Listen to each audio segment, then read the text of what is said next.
I want you to take this tour with me and just go in your mind's eye, not disregarding the reality of things, but just kind of go with me as we go through the vision and we talk about what the possibilities are in this neighborhood. This area, the misery index is really high.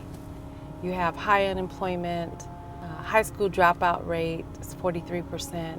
Practically every home on the street that we'll go to is headed by a single female household. If you look at this street, it looks like a third world country. Really, it's almost like cobblestone. Very little pedestrian infrastructure, and it really looks desolate, and it really affects the psyche of the kids who live in this neighborhood. You want to see maybe, a soccer field or a playground right here. The nearest grocery store is over 5 miles away. And so you have a neighborhood that's peppered with liquor stores in a county that has a $6.9 billion agribusiness. We have a food desert here. And you can't come over and paint over hunger. You can't come over and paint over education disparities and health disparities. You've got to build the community from the ground up. What we do best at Habitat is bricks and mortars, but we can take that same skill set of building something and build a neighborhood.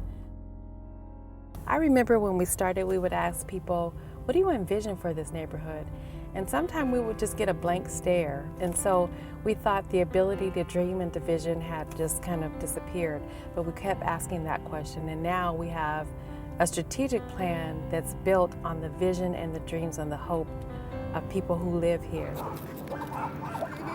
So part of our revitalization initiative means that we take a collective impact approach, that we partner with agencies who are already doing the work in this neighborhood. For example, we partner with the local churches to do outreach to the families and to feed families who are having food security issues.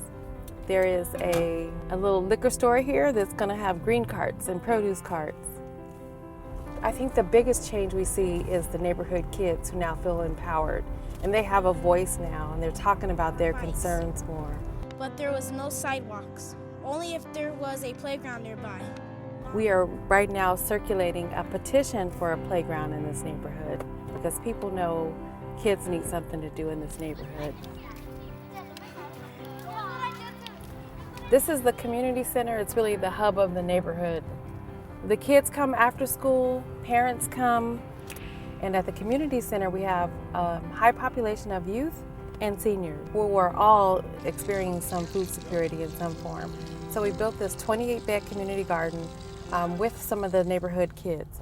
So there's a lot of opportunity to really invest in the lives of kids, and it happens here at this center. So I'm coming up on the school district in the area. What we do here is a lot of training. We're going to have our resident leadership academy here. We recruited some of the teenagers who live in the Habitat subdivision and train them to do a block analysis and a homeowner assessment. The assessment is part of the community evaluation strategy that we do every year. So kids are talking to each other, but more importantly, we're getting the data that we need to track impact on quality of life. 10 years, I see the street that we're sitting on that doesn't have, curbs, sidewalks, and gutters. I see it built up. It's infill lots. I see houses and families, a grocery store on the corner. We just believe quality housing, having a neighborhood that's walkable and safe is a basic human right. And at the end of the day, we're advocates. And we are advocating for changes for the lives of the kids who live here. We're agents of change. That's what I like to say.